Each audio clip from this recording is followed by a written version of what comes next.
नमस्कार दोस्तों, गार्गी क्लासेस पर आपका स्वागत है। डेट आज की 19 अक्टूबर 2021 और देख लेते हैं इंडियन एक्सप्रेस की इंपॉर्टेंट न्यूज़, एक्सप्लेन पेज से important articles, economy page, world page, sports page, इनकी इंपॉर्टेंट न्यूज़। सबसे पहले हाइलाइट्स की बात करें तो हम बात करेंगे पीएम का अभी नया एक एक्शन प्लान डेवलप हुआ है, जिसमें एक तो एनवायरनमेंट एक्ट होगा, बर्थ सर्टिफिकेट की ज़रूरत होगी सिटीजनशिप लेने के लिए, और जॉब्स में जो रिक्वायरमेंट है उन चीज़ों के लिए भी एक क्लैरिटी लाई जाएगी। तो उस पॉइंट ऑफ व्यू से इस आर्टिकल को देखेंगे। दूसरा आर्टिकल हम देखेंगे कि जम्मू कश्मीर हाई कोर्ट में एडवोकेट के अपॉइंटमेंट से रिलेटेड, जम्मू कश्मीर के एक एडवोकेट हैं, उनकी हाई कोर्ट में जज के तरीके से अपॉइंटमेंट को लेकर के एक कंट्रोवर्सी है छोटी सी, उस पॉइंट ऑफ व्यू से देखेंगे, इस आर्टिकल को देखेंगे। फिर जो भारत बायोटेक का कोविड वैक्सीन कैंडिडेट है, दैट इज़ कोवैक्सीन, इसको अभी तक भी WHO की तरफ से एनलिस्ट नहीं किया गया है, तो ऐसे में क्या पेचीदगियां हैं वो समझेंगे। इसके आगे हम चलें, वर्ल्ड पेज पे नज़र मारेंगे हम एक बार। इस पे ये अफगानिस्तान में तालिबान की विक्ट्री से पाकिस्तान के अंदर भी जो रेडिकल ग्रुप्स हैं, जैसे कि तहरीक-ए-तालिबान करके एक ग्रुप चलता है वहाँ पे, तो उसको बहुत ज़्यादा प्रमोशन मिल रहा है। एक चाइना ने अपनी तरफ से क्लैरिफिकेशन दिया है कि हमने कोई हाइपरसोनिक मिसाइल का टेस्ट नहीं किया था। कल जो हमने डिस्कस किया था ना एक्सप्लेन पेज पे, तो बोला हमने कोई हाइपरसोनिक मिसाइल का टेस्ट नहीं किया, हमने स्पेस व्हीकल का टेस्ट किया था। ठीक है, तो ये क्लैरिफिकेशन दिया जा रहा है चाइना के द्वारा।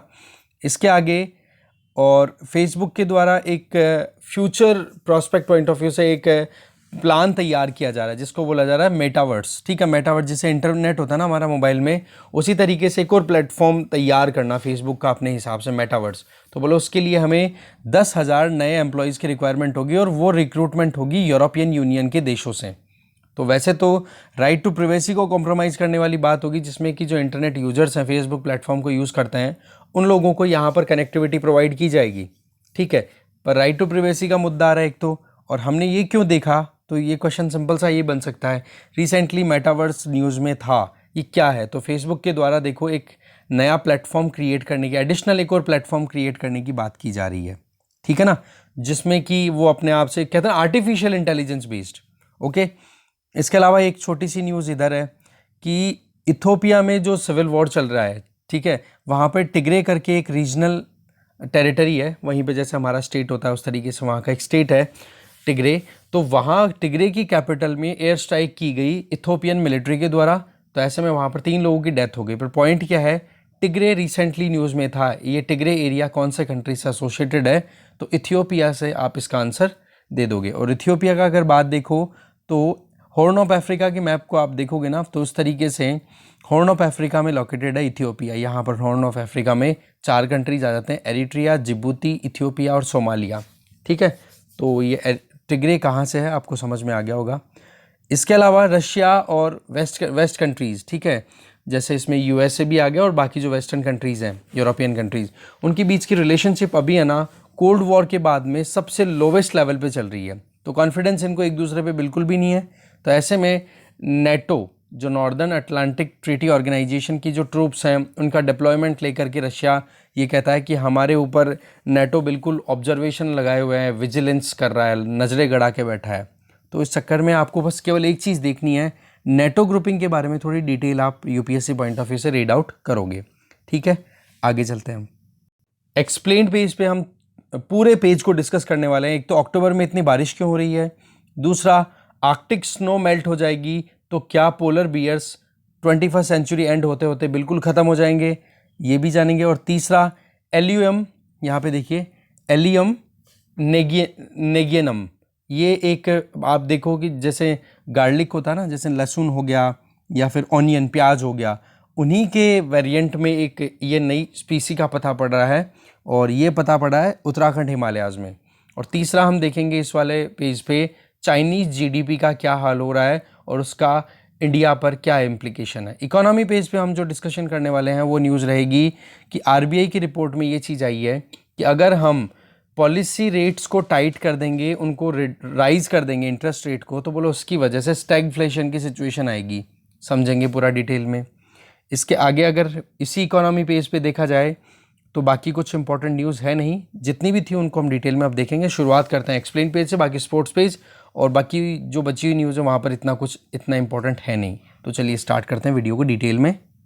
सबसे पहली जो आर्टिकल है that is why Octobers been so rainy. देखा जाए तो दिल्ली, केरल और उत्तराखंड तीनों की यहाँ पर इमेज आपको दी हुई है, और वैसे भी आपने वीडियोस बहुत देख लिए होंगे कि यहाँ पर रेनफॉल अक्टूबर में जब मॉनसून विड्रॉ कर चुका होता है। हमारे नॉर्मली मॉनसून विड्रॉल का टाइम शुरू हो जाता है 17 सितंबर से। अब की बार IMD ने बता दिया था कि वैसे तो 6 अक्टूबर तक विड्रॉ करेगा मॉनसून, पर अक्टूबर में सबसे ज़्यादा रेनफॉल रिसीव होना ये अनप्रेसिडेंटेड है। और कहा जा रहा है कि 1960s के बाद में ये पहली बार ऐसा हो रहा है कि अक्टूबर में इतनी रेनफॉल हमें रिसीव हो रही है। ज़्यादातर तो कौन से एरियाज़ में? दिल्ली, केरल, मध्य प्रदेश और उत्तराखंड वाले एरिया में। अगर इस मॉनसूनल पैटर्न को हम देखें तो उसी से मैं आपको पूरा डिटेल में समझाता हूँ डायग्राम से ही। अब ये देखो आपके सामने स्क्रीन पे इंडिया का मैप है और मॉनसून का किस तरीके से सिस्टम से काम करता है वो सारा दिया हुआ है यहाँ पे, ठीक है।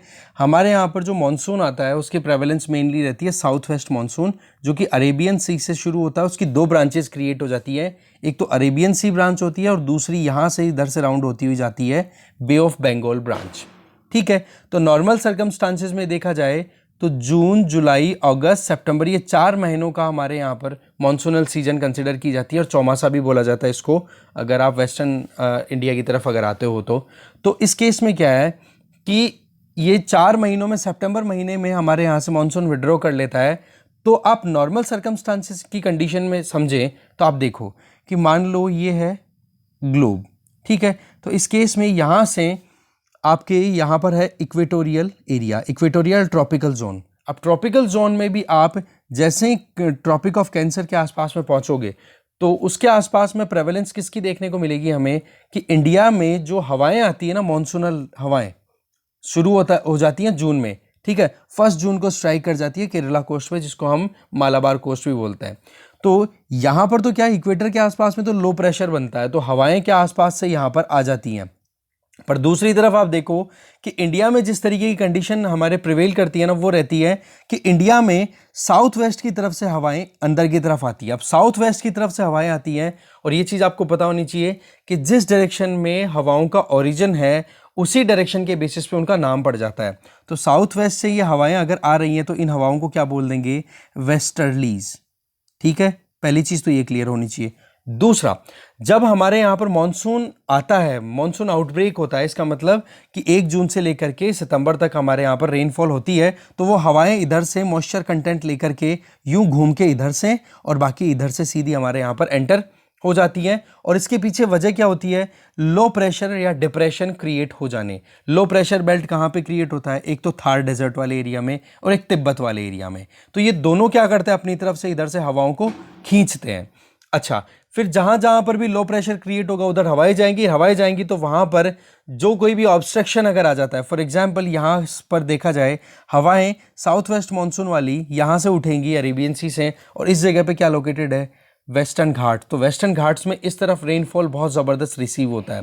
पर ये तो हो गया मानसून ऑन सेट की बात। अब हम बात कर रहे हैं मानसून विड्रॉल की। मानसून विड्रॉल में क्या होती है? हवाएं जस्ट ऑपोजिट डायरेक्शन में फ्लो होना शुरू हो जाती हैं। इसका मतलब हवाओं की दिशा किस तरफ से किस तरफ है? नॉर्थ ईस्ट से साउथ वेस्ट की तरफ। इसलिए इन हवाओं को हम क्या बोलेंगे? ईस्टर्लीज। अब ये हवाएं आएंगी तो बे ऑफ बंगाल के ऊपर से आती हुई इधर से मॉइस्चर लेकर के आएंगी और यहां पर रेनफॉल होगा।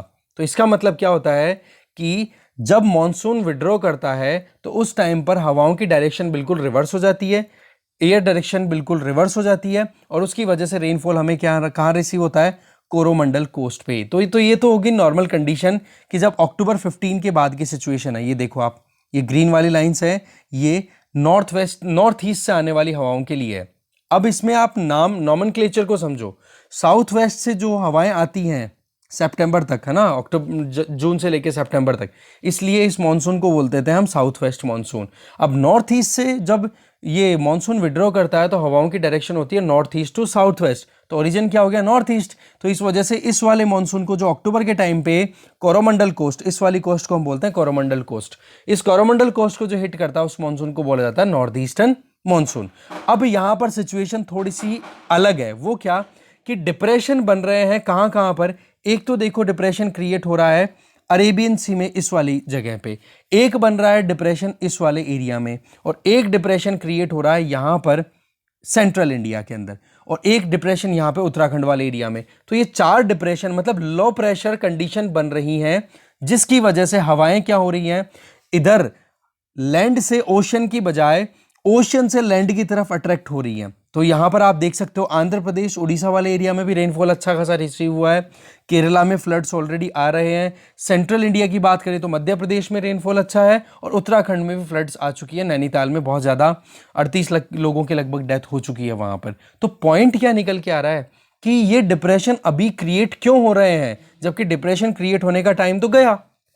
तो इसका आंसर ये है क्लाइमेट चेंज, क्योंकि क्लाइमेट चेंज की वजह से हमें पता है टेम्परेचर राइज हो रहा है। टेम्परेचर राइज होता है ना तो वहां की हवाएं गर्म होती है, गर्म हवा जब ऊपर उठती है तो नीचे क्या कंडीशन क्रिएट होगी, लो प्रेशर क्रिएट होगा, और उसी डिप्रेशन की वजह से ये रेनफॉल मेनली हो रहा है। ठीक है, बाकी अभी भी इन डिप्रेशन का इफेक्ट आने वाले 2-4 दिन और बताए जा रहे हैं कि अभी भी ये डिप्रेशन बिल्कुल डिसअपियर नहीं होंगे। तो ऐसे में देखा जाए ना तो नॉर्मल सर्कमस्टांसेस में अक्टूबर मंथ के टाइम पे रेनफॉल रिसीव होता है यहाँ पे, क्योंकि इस टाइम पे नॉर्थ ईस्ट मानसून आना शुरू हो जाता है, मानसून विड्रॉवल होता है।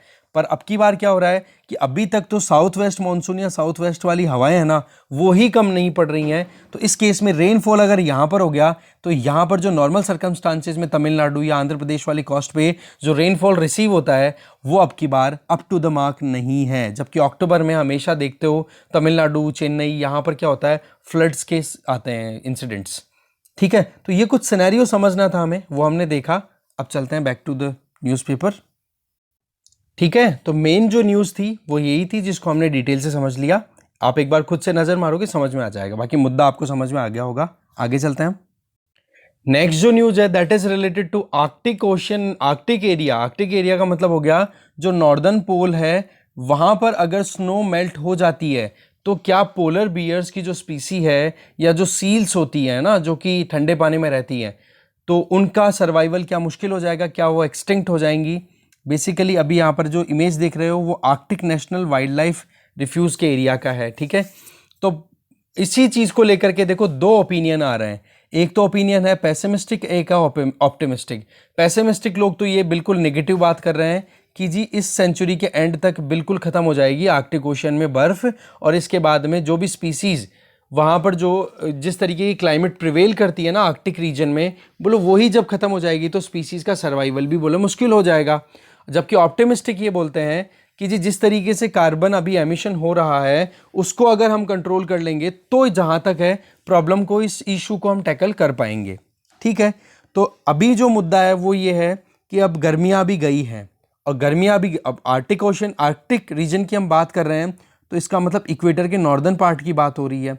अब नॉर्दर्न पार्ट की बात हो रही है तो नॉर्दर्न पार्ट में तो अब विंटर्स आने वाली है, तो समर्स अभी गई है ना, इसलिए रिसर्च हुई है अच्छे से कि हाँ भाई गर्मियों के टाइम पे जो सी आइस है आर्कटिक रीजन में उसका क्या एक रोल देखा गया था इन गर्मियों के टाइम पे। तो यही था कि कार्बन एमिशन जो करंट लेवल है इसी पे चलता रहता है ना, तो समर के टाइम पे जो आइस बचती है, देखो विंटर्स के टाइम पे तो स्नोफॉल हो गया, और रही सही में हमें पता है कि जो पोलर रीजन होता है वहाँ पर 6 महीने रात होती है जब भी विंटर्स आती है उस टाइम पे, नॉर्दर्न पोल पर्टिकुलरली, क्योंकि उस टाइम पे सदर्न पोल में दिन रहता है। तो नॉर्दर्न पोल में विंटर्स आएंगी तो अभी तो चलो ठीक है कि ठंड की वजह से वापस से थोड़ी बहुत बर्फ बन जाएगी, बट गर्मियों के टाइम पे जब बर्फ होनी चाहिए ना वो बिल्कुल अगर खत्म हो जाएगी, समर की जो आइस है वो डिसअपियर हो जाएगी 2100 सेंचुरी, मतलब इस 2100 ईयर, दैट मीन्स इस 21st सेंचुरी के एंड तक। तो बोलो उसके साथ में पोलर बियर्स और सील का सर्वाइवल भी मुश्किल हो जाएगा। तो एक ये पेपर रिसर्च थोड़ी सी जर्नल अर्थ फ्यूचर में पब्लिश हुई है। आइस और लाइफ की बात करें, देखो आर्कटिक ओशन है उसके चारों तरफ जो है ना बर्फ ही बर्फ है, और वहाँ पर आर्कटिक ओशन में भी बर्फ तैरती रहती है। आप वीडियोस देख सकते हो यूट्यूब पे, और भी बहुत सारे वीडियोस अवेलेबल है। तो ऐसे में क्लाइमेट जैसे जैसे वार्म होगी तो उसका असर वहाँ पर भी देखने को मिलेगा, क्योंकि बर्फ जब समर्स में नहीं रहेगी तो फिर बर्फ जैसी क्लाइमेटिक कंडीशन में जो रहने वाली स्पीसीज हैं वो भी तो फिर मुश्किल में आ जाएंगी ना। तो ऐसे में अभी जो सिचुएशन बनी हुई है उसको थोड़ा करेक्ट करना है, तो हमें ग्रीन हाउस गैसेस के एमिशन को कंट्रोल करना चाहिए। अच्छा, नॉर्थ अटलांटिक रीजन की अगर बात की जाए तो वहाँ पर ग्रीनलैंड के एरिया में या कैनेडियन आइलैंड्स की अगर बात की जाए, चलो आर्कटिक वाला मैप भी एक बार हम नोटिस कर लेते हैं। अब आपके सामने स्क्रीन पर है आर्कटिक ओशन का मैप, यहाँ पर आप देख सकते हो ये आर्कटिक ओशन है। ठीक है, तो कौन कौन से कंट्रीज़ की बॉर्डर शेयर होती है वो हमारे लिए इंपॉर्टेंट है। नंबर 1 कनाडा, ठीक है।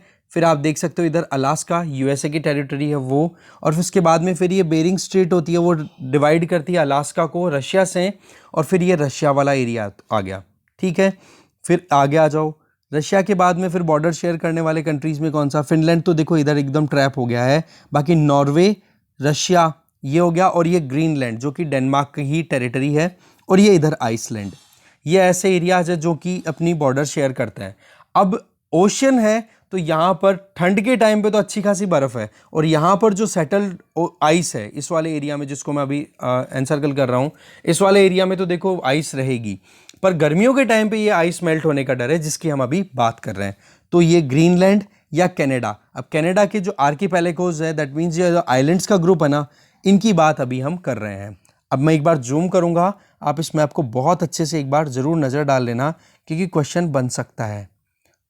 यहां पे देख लो चुक्ची सी, ठीक है। ये कहां पर लोकेटेड है, आर्कटिक ओशन का ही पार्ट हो गया। ईस्ट साइबेरियन सी, साइबेरिया से आइडिया लग जाएगा आपको। ब्यूफोर्ट सी, ये कनाडा के नॉर्थ में लोकेटेड है, आर्कटिक ओशन का पार्ट हो गया। इसी तरीके से आप देख सकते हो यहां पर लेप्टिव सी, ये भी आर्कटिक ओशन का ही पार्ट हो गया, जो कि रशियन बॉर्डर से, रशियन कोस्ट से कनेक्टेड है। और क्वीन एलिजाबेथ आइलैंड्स, ये कनाडा की टेरिटरी है, जो कि आर्कटिक ओशन से अपनी कोस्ट शेयर करती हैं। इसके अलावा लारा सी और कारा सी भी आता है, जहाँ तक मुझे ध्यान है। इसमें ये लारा क्यों दिखाया हुआ है मुझे ध्यान नहीं आ रहा। इसके अलावा यहाँ पर देख सकते हो ग्रीनलैंड सी हो गया, ठीक है, बेरेंट्स सी हो गया, नॉर्वेजियन सी हो गया।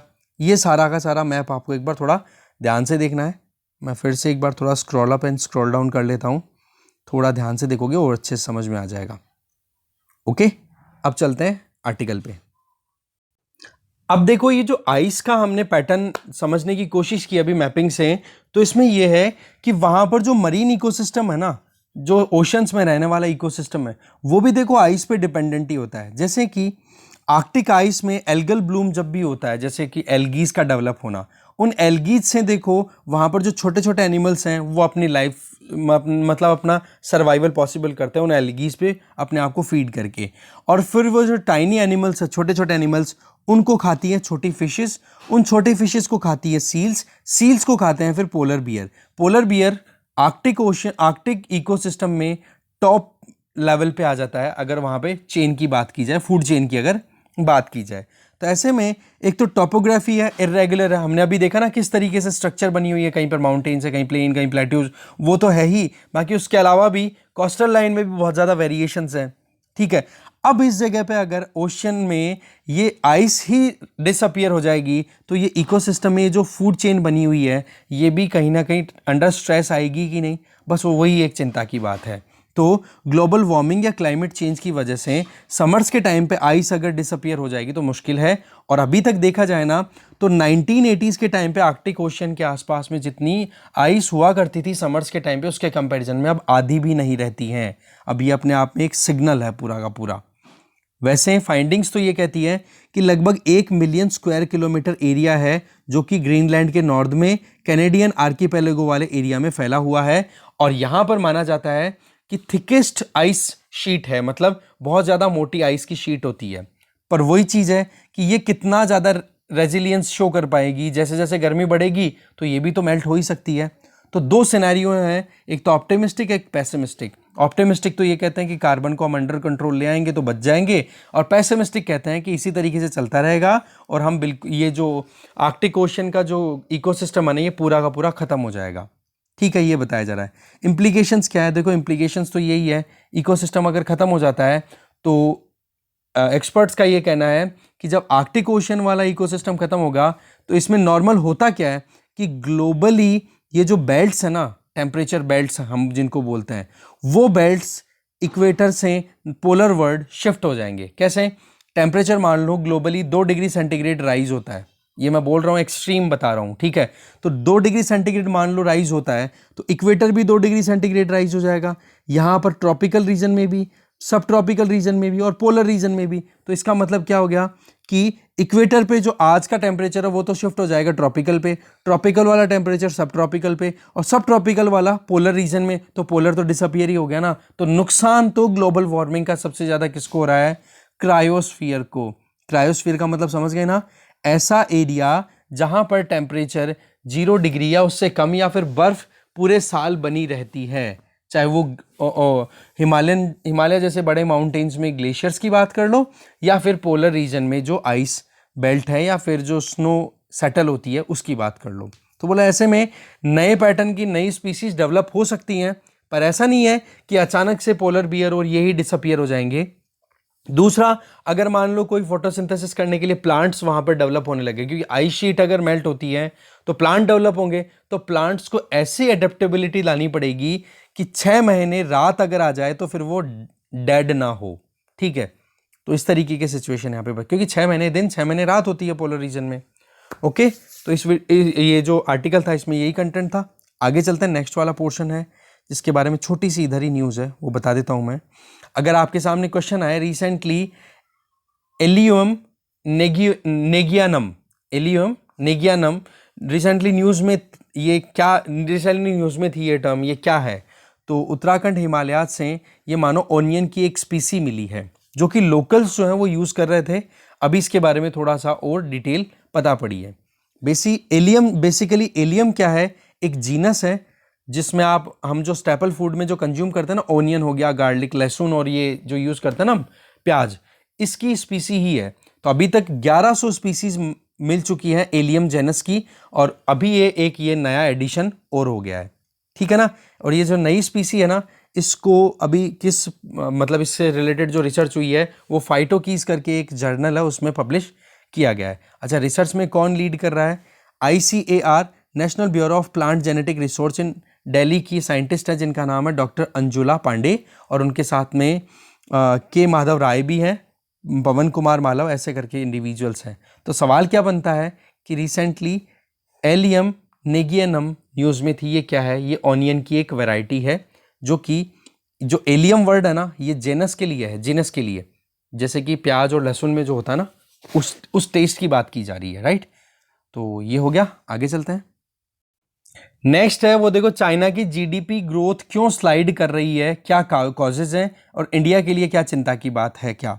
देखो सवाल ये है कि चाइना की GDP के लिए थर्ड क्वार्टर में ये कहा गया था कि 5% से ज़्यादा से ग्रो करेगी, बट एक्चुअल में 4.9% से ही ग्रो कर पाई। इसके पीछे वजह बहुत सारी है, और कंसर्न क्यों है वो भी हम समझते हैं। अच्छा नहीं, मैं थोड़ा सा मिस इंटरप्रेट कर गया। एक्सपेक्टेड था 4 से 4.5% का, पर ग्रोथ रेट रही 3.1% की। इंडस्ट्रियल प्रोडक्शन की ये बात रही, और ओवरऑल ग्रोथ की बात करें तो 4.9% रही चाइना की। तो ओवरऑल देखा जाए ना, तो क्वार्टर 3 में चाइनीज इकोनॉमी थोड़ा सा कम परफॉर्म कर पाई जितना एक्सपेक्टेड था। अब कंसर्न क्यों है? देखो, चाइना की इकोनॉमी पहली ऐसी इकोनॉमी थी, बड़ी इकोनॉमीज की बात की जाए, जिसने कोविड-19 के बाद में सबसे जल्दी रिकवरी गेन की थी। और अगर वो इकोनॉमी वहां पर स्पीड मतलब ग्रोथ रेट में डिक्लाइन देखने को मिल रहा है तो कंसर्न होगा। क्यों? क्योंकि दूसरी इकोनॉमीज पहले से मुश्किलों का सामना कर रही है, और चाइना जो इकोनॉमी सबसे पहले रिकवरी की तरफ थी, वो इकोनॉमी अगर रुक जाती है तो फिर मुश्किलें हैं। दूसरा कंसर्न इसलिए है कि अभी वहां पर जो बड़ी बड़ी कंपनीज हैं, वो उनमें से एक, जैसे अभी आप देखो रियल एस्टेट कंपनी एवरग्रांडे, जिसका यहाँ पर फोटो भी है, तो इस कंपनी के जिस तरीके से एक डिफॉल्ट होने की वार्निंग आ चुकी थी कि ये बर्बाद होने वाली है कंपनी, तो उसकी वजह से भी एक कहते हैं ना कि कैस्केडिंग इम्पैक्ट आया, कि एक सेक्टर में क्राइसिस आया रियल एस्टेट में, और उसका असर फिर दूसरे सेक्टर्स में भी देखने को मिला, और अल्टीमेटली फिर इकोनॉमी में क्राइसिस देखने को मिल सकता है। तो ये दो इश्यूज हैं। और ग्लोबल इकोनॉमीज की बात की जाए तो India, US, western European countries, जो मेजर इकोनॉमीज है ना, वो अभी भी इतना ज़्यादा फुल फ्लेजेडली काम करने में सक्सेसफुल नहीं हो पा रही है। ठीक है, तो ऐसे में क्राइसिस अभी ख़त्म नहीं है, इकोनॉमिकल क्राइसिस की अगर बात की जाए। इसके अलावा चाइना में एक चैलेंज ये भी आ रहा है कि जिस तरीके की चाइनीज़ गवर्नमेंट के द्वारा कदम उठाए जा रहे हैं, ठीक है ना, जैसे एड्यूटेक कंपनीज़ के ऊपर लगाम लगाना, या फिर जिस तरीके से अभी कोशिशें करना कि कम्युनिस्ट पार्टी के रेलेवेंस को और ज़्यादा असर्ट करना, तो इसकी वजह से चाइना में इन्वेस्टमेंट बहुत कम आ रहा है अभी। तो ये भी एक कारण है जिसकी वजह से इम्पैक्ट पड़ रहा है चाइना की इकोनॉमी में। फ्यूल प्राइसेस तो आपको पता ही है कि अभी जिस तरीके से कोल क्राइसिस हम देख रहे हैं, वो क्राइसिस चाइनीज इकोनॉमी देख चुकी है, और उसकी वजह से भी प्रॉब्लम आ रही है इंडस्ट्रियल आउटपुट को गेन दिलाने में। फिर देखो बात ये आ जाती है कि इंडिया के लिए क्या इंप्लीकेशन है। देखो इंडिया और चाइना के बीच में अगर 2021 की बात करें ना, पर्टिकुलरली जनवरी से लेकर सितंबर तक का डेटा ये कहता है कि हमारे बीच में बायलैटरल ट्रेड हो चुका है 90.38 बिलियन डॉलर्स का, जिसमें हमारे ट्रेड डेफिसिट है 46.55 बिलियन डॉलर्स का। दैट मीन्स चाइना से हम इंपोर्ट ज़्यादा करते हैं, एक्सपोर्ट कम करते हैं। तो ऐसे में चाइना से जो चीज़ें हम इंपोर्ट करते हैं उनमें से स्मार्टफोन्स हैं, ऑटोमोबाइल कंपोनेंट्स हैं, टेलीकॉम इक्विपमेंट है, एक्टिव फार्मास्यूटिकल इंग्रेडिएंट्स जो कि ड्रग्स बनाने में काम आती हैं इंग्रेडिएंट्स वो, और दूसरे केमिकल्स, ये हम इंपोर्ट करते हैं। जब चाइनीज़ इकोनॉमी अच्छा परफॉर्म नहीं करेगी तो फिर हम इंपोर्ट कैसे कर पाएंगे, और इंपोर्ट नहीं करेंगे तो फिर हमारी इकोनॉमी में मुश्किलें हैं। क्योंकि चाइना के साथ में हमारा अगर बायलैटरल ट्रेड देखें ना, इस साल के एंड तक अगर देखें 2021 में ओवरऑल, तो 100 बिलियन डॉलर तक पहुंच जाएगा। चाइना हमारा सबसे बड़ा ट्रेड पार्टनर है, तो चाइनीज़ इकोनॉमी का डिक्लाइन करना कोई अच्छी बात नहीं होगी। इसके अलावा यूएस, यूएई, सऊदी अरब और सिंगापुर के साथ में भी हमारा बायलैटरल ट्रेड है वो अच्छा खासा होता है चाइना के बाद में। ठीक है, तो ये है पूरा मुद्दा। इकोनॉमी पे क्या कंसर्न्स है, वजह क्या है, वो हमने समझ ली। आगे चलते हैं। अब हम आ गए फ्रंट पेज पे, जिसमें पहली न्यूज़ क्या है, पीएम एक्शन प्लान, प्रधानमंत्री का नाम से अभी एक्शन प्लान तैयार किया जा रहा है, जिसमें सिंगल एनवायरमेंटल लॉ की बात की जा रही है कि, और बर्थ सर्टिफिकेट की रिक्वायरमेंट सिटीजनशिप के लिए और जॉब्स में जो भी रिक्वायरमेंट हो उनमें कुछ चेंजेस लाने के लिए। ठीक है, तो बर्थ सर्टिफिकेट को अब सिटीजनशिप और साथ में जॉब के रिक्वायरमेंट के साथ में लिंकिंग करना, ये एक अपने आप में नई शुरुआत की जा रही है गवर्नमेंट ऑफ इंडिया के द्वारा। ठीक है, जिसमें फैमिली डेटा प्रॉपरली कलेक्ट हो सके, जिससे कि ये तो पता पड़े ना कि हाँ हम क्या चाह रहे हैं। देखो अच्छा, एक तो हो गया सिटीजनशिप की बात आ गई है ना, नागरिकता देने की बात, तो उसमें बर्थ सर्टिफिकेट मैंडेटरी करने की बात चल रही है। दूसरा, एक सिंगल एनवायरमेंटल एक्ट लाने की बात की जा रही है, जिससे कि जो बचे हुए जितने भी एक्ट्स हैं ना, अलग अलग, कभी हम वाटर एक्ट की बात करते हैं, कभी फॉरेस्ट एक्ट की बात करते हैं, एनवायरमेंट प्रोटेक्शन एक्ट की बात करते हैं, तो बोले कभी एयर प्रोटेक्शन की, एयर पॉल्यूशन कंट्रोल की बात करते हैं, बोले इन सबको सब्ज्यूम करके एक ही लॉ बना दो जिससे कि कॉन्फ्लिक्ट ना आए। इसके अलावा एक ओवरऑल देखा जाए तो एक 60 पॉइंट एक्शन प्लान बनाया जा रहा है कॉम्प्रिहेंसिवली, मतलब हर एक सेक्टर को कवर करने के हिसाब से। तो ऐसे में जो कैबिनेट सेक्रेटरी हैं राजीव गौबा, उन्होंने देखो अलग अलग सेक्रेटरीज को एक लेटर लिखा है और उसमें कहा है कि एक इमीडिएट एक्शन लिया जाएगा, जिसमें प्राइम मिनिस्टर की हिसाब से हम ओवरऑल प्लान करेंगे, जिसमें कि सिटीजनशिप है, चाहे फिर वो और या फिर टेक्नोलॉजी का इंटरवेंशन करने की बात करो, इंफॉर्मेशन टेक्नोलॉजी का गुड गवर्नेंस के लिए, इन सारी चीज़ों के ऊपर फोकस करने की बात की जा रही है। ठीक है, अब ये प्लान क्या है वो जब बन के आ जाएगा तब होगा, अभी फिलहाल इसके ऊपर काम करना शुरू किया है। अब जिसमें क्या है, बिजनेसेस को अट्रैक्ट करने के लिए एफिशिएंट मैनर में काम करना, सिंगल विंडो क्लियरेंस जिसको बोलते हैं, कि एक ही जगह से क्लियरेंस मिल जाएगी तो बिजनेस हाउस को चक्कर नहीं काटने पड़ेंगे और जल्दी से यहाँ पर इन्वेस्टमेंट करने के लिए वो एक कहते हैं ना सुकून महसूस करेंगे और जल्दी से इन्वेस्टमेंट कर पाएंगे। ठीक है, इसके अलावा टेक्नोलॉजी का गवर्नेंस में यूज़ करना, ओके, इन सारी चीज़ों को, और सिविल सर्विसेज को अपग्रेड करना, टेक्नो फ्रेंडली सिविल सर्वेंट्स तैयार करने, जिससे कि आज के टाइम पे जो भी चैलेंजेस है उनको हैंडल भी किया जा सके। ठीक है, तो ये मुद्दा इसी को एलैबोरेटली बताया हुआ है, मेन जो थीम थी वो हमने देख ली। आगे चलते हैं। नेक्स्ट न्यूज है, सुप्रीम कोर्ट ने देखो जम्मू कश्मीर एडवोकेट का नाम जो है वो 3 बार रिकमेंड कर दिया, ठीक है, कि हाई कोर्ट के जज के तौर पे उनको अपॉइंट कर दो, पर उसके बावजूद भी गवर्नमेंट ने अभी क्लियरेंस नहीं दी। अगर कन्वेंशन देखी जाए तो हम भी ये देखते हैं कि कॉलेजियम सिस्टम के द्वारा अगर एक बार किसी नाम को रिकमेंड किया जाता है जज हायर जुडिशरी में अपॉइंटमेंट के लिए, तो उस नाम को प्रेसिडेंट रिजेक्ट कर सकते हैं, ठीक है, एक बार, और रिव्यू के लिए भी भेज सकते हैं।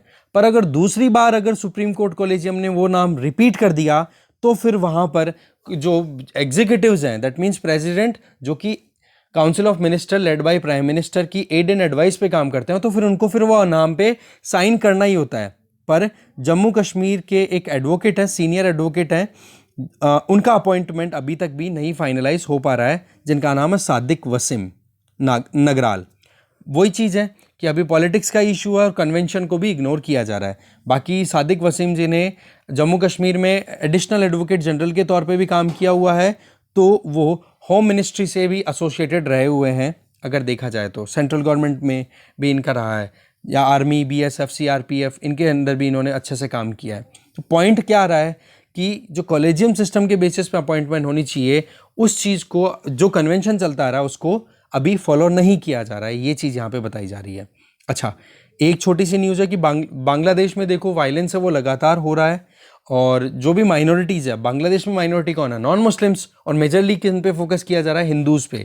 जो माइनॉरिटीज़ है बांग्लादेश के अंदर उन पे अटैक किया जा रहा है, जिसकी वजह से लगभग 20 घरों को तो आग लगा दी गई है, और 66 से ज़्यादा माइनॉरिटी हिंदू कम्युनिटी के लोग हैं वो परेशान। मतलब आप बहुत डैमेज देख सकते हो। ठीक है, वैसे तो गवर्नमेंट ऑफ बांग्लादेश ने ये कॉन्फिडेंस दिया है कि हम इस चीज़ को टैकल कर लेंगे। फिर ये कोवैक्सीन के अप्रूवल की बात चल रही है। कोवैक्सीन को अभी तक अप्रूवल दिया नहीं गया है, और जो इमरजेंसी यूज लिस्ट है उसके लिए WHO ने ये कहा है कि हमें और डेटा की रिक्वायरमेंट है, और जो भारत बायोटेक जो कंपनी जिसका ये कोवैक्सीन वैक्सीन कैंडिडेट है, तो बोलो उनको थोड़ा सा और डेटा हमें मिलेगा, जिससे कि हम कोवैक्स प्रोग्राम, जिसमें WHO, सेपी और गावी, इन तीनों का प्रोग्राम है ये, जिसके बेसिस पे जो इंटरनेशनल कम्युनिटी की रिक्वायरमेंट्स है उसको पूरा करने के लिए जो वैक्सीन कैंडिडेट्स अलाउड हैं उनकी लिस्ट में एंटर हो जाएगा कोवैक्सीन, पर अभी तक अप्रूवल नहीं दिया गया है। ठीक है, आगे चलते हैं। अब हम आ गए इकोनॉमी पेज पे। ये बताया जा रहा है कि अगर जो पॉलिसी रेट्स हैं उनको हमने टाइट कर दिया, RBI बोलता है कि अगर हम पॉलिसी रेट्स को टाइट कर देंगे तो इसकी वजह से स्टैगफ्लेशन आ सकता है इकोनॉमी में। स्टैगफ्लेशन का सिंपल सा मतलब क्या होता है कि देखो, इकोनॉमी की ग्रोथ रेट है वो तो रहे कम, अनएम्प्लॉयमेंट लेवल है वो ज़्यादा रहे, और इन्फ्लेशन भी रहे ज़्यादा, तो इसकी वजह से हो जाता है स्टैगफ्लेशन, कि इकोनॉमी भी फंसी पड़ी है, अनएम्प्लॉयमेंट भी बहुत ज़्यादा है, बेरोजगारी भी बढ़ी हुई है, और महंगाई भी कंट्रोल में नहीं है।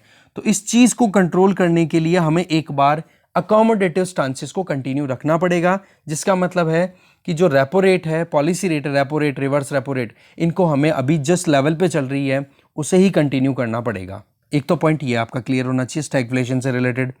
दूसरी चीज़, RBI ने वैसे तो सीधा से एक चीज़ कर दी है कि लिक्विडिटी को हमें कंट्रोल तो करना पड़ेगा, नहीं तो लोगों के हाथों में ज़्यादा पैसा होगा मार्केट में, तो वही बात है, इन मार्केट में रुपया तो ज़्यादा, सप्लाई प्रोडक्ट्स की कम है, तो महंगाई बढ़ जाएगी, इन्फ्लेशन का डर भी है। पर दूसरी तरफ अगर देखा जाए तो अकोमोडेटिव स्टांस को कंटिन्यू करना इसलिए ज़रूरी है क्योंकि अभी तक भी इकोनॉमी प्रॉपर एक्टिविटीज़ में नहीं, मतलब प्रॉपर ट्रैक पे नहीं चढ़ पाई है।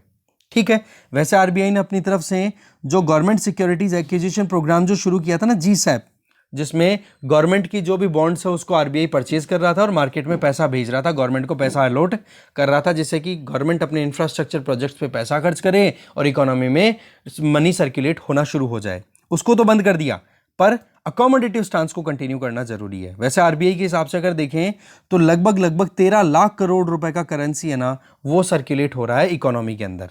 पर वही चीज़ है कि अभी इस सर्कुलेशन को रोकना बिल्कुल घातक साबित हो सकता है।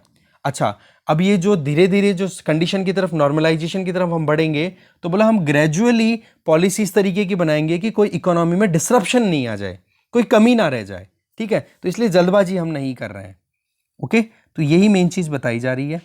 और तो बाकी देखो कुछ इतनी इंपॉर्टेंट है नहीं, चाइना वाला पॉइंट हमने देख ही लिया था, तो इस डिस्कशन में जो भी इंपॉर्टेंट आर्टिकल्स थे उनको हमने डिटेल में देख लिया है। ओके, बाकी एक बार आप खुद से एक बार नज़र डाल लेना, जैसे कुछ चीज़ें हैं इसी इकोनॉमी पेज पे, वो मैं बता देता हूँ। देखो, गवर्नमेंट जो है वो OPEC प्लस कंट्रीज़ के साथ में बातचीत कर रही है कि भाई आप थोड़ा ऑयल प्रोड्यूस ज़्यादा कर लो और हमें सप्लाई दे दो, हमारे यहाँ पर बहुत महंगाई बढ़ रही है। पर वही चीज़ आउटकम क्या निकलेगा वो डाउट में है। हाँ, OPEC प्लस कंट्रीज़ के बारे में आप एक बार पढ़ोगे। इसके अलावा NK सिंह जो कि 15 फाइनेंस कमीशन के चेयरमैन भी रहे, तो उनका एक इंटरव्यू है जिसमें बताया है, उन्होंने ये कहा कि इंटरनेशनल मॉनेटरी फंड का जो आर्टिकल 4 है ना, आर्टिकल 4, उस पर प्रॉपर कंसल्टेशन होना चाहिए, प्रॉपर रिस्ट्रक्चरिंग होनी चाहिए IMF की, नहीं तो पता नहीं पड़ेगा कि कौन सा कंट्री अच्छा परफॉर्म कर रहा है, कौन सा परफॉर्म नहीं कर रहा है, उसको आप आइडेंटिफाई नहीं करोगे, और जो बुरा परफॉर्म करने वाला कंट्री उसको अगर आपने नोटिस नहीं किया तो फिर इकोनॉमिक क्राइसिस आ जाएंगी, जैसे कि एशियन करेंसी क्राइसिस आया था 1998 के टाइम पे। तो बोला उन चीज़ों को हमें रिफॉर्म्स लाने की ज़रूरत है। बहुत सारी ऐसी डेवलपिंग इकोनॉमीज़ हैं जो लगातार राइज हो रही है, फॉर एग्जांपल इंडिया अच्छा परफॉर्म कर रहा है, तो इसका रोल अच्छा होना चाहिए। ठीक है, तो IMF का आर्टिकल 4 है वो किससे एसोसिएटेड है, एक बार उसको हम डिटेल में जानते हैं। यहां पर आप देख सकते हो IMF में जो आर्टिकल 4 था ना, वो सबसे इंपॉर्टेंट इसलिए है क्योंकि ये एक इंपॉर्टेंट इंस्ट्रूमेंट इसलिए कंसिडर किया जाता है, इसमें मॉनिटरिंग और सर्विलियंस करता है IMF कि भाई जो भी इकोनॉमीज हैं, जो भी अलग अलग कंट्रीज पार्टिसिपेट करती हैं IMF की मेंबरशिप जिनके पास में है, उन कंट्रीज में इकोनॉमी कैसे वेरी कर रही है, उन चीज़ों को मॉनिटर करने का जो पॉइंट है वो आर्टिकल 4 में ही दिया हुआ है। बोले यह आर्टिकल इतना अच्छे से परफॉर्म कर नहीं रहा है, आईएमएफ को आइडिया नहीं लग रहा है कि भाई कौन सा कंट्री बर्बाद होने के कगार पे है, कौन सा प्रोग्रेस कर रहा है, तो इसलिए इसमें रिफॉर्म्स लाने की ज़रूरत है। एक कोटा की बात हम ऑलरेडी कर ही चुके हैं कि आईएमएफ में जो कोटा है, जिस कोई भी कंट्री की कितनी से है वहाँ पे, है ना, तो उसको भी रिफॉर्म्स में लाने की ज़रूरत है, उसमें भी चेंजेस लाने की ज़रूरत है। वैसे तो आपको पता है कि आईएमएफ और वर्ल्ड बैंक दोनों में जो बोलबाला है वो वेस्टर्न कंट्रीज़ का ही है। आईएमएफ के चेयरमैन मेनली कौन बनते हैं? यूरोपियन यूनियन से बिलोंग करने वाले इंडिविजुअल। और जो वर्ल्ड बैंक है उसका हेड कौन बनता है? हमेशा एक अमेरिकन सिटीजन। तो ये चीज़ें भी रिफॉर्म्स में लाने की ज़रूरत है, क्योंकि अब इकोनॉमीज बहुत ज़्यादा डाइवर्सिफाई हो चुकी हैं, और जो वेस्टर्न कंट्रीज़ की, जो आप कह सकते हो यूरोपियन कंट्रीज़ की जो डोमिनेंस थी, आज उसको सीधा चैलेंज कर रहे हैं दूसरे डेवलपिंग कंट्रीज़ इंक्लूडिंग इंडिया। ठीक है ना? तो ये चीज़ थी जिसको हमें देखना था डिटेल में, और न्यूज़पेपर आपको देखो मिल ही जाएगा। ठीक है, thank you very much for watching this video.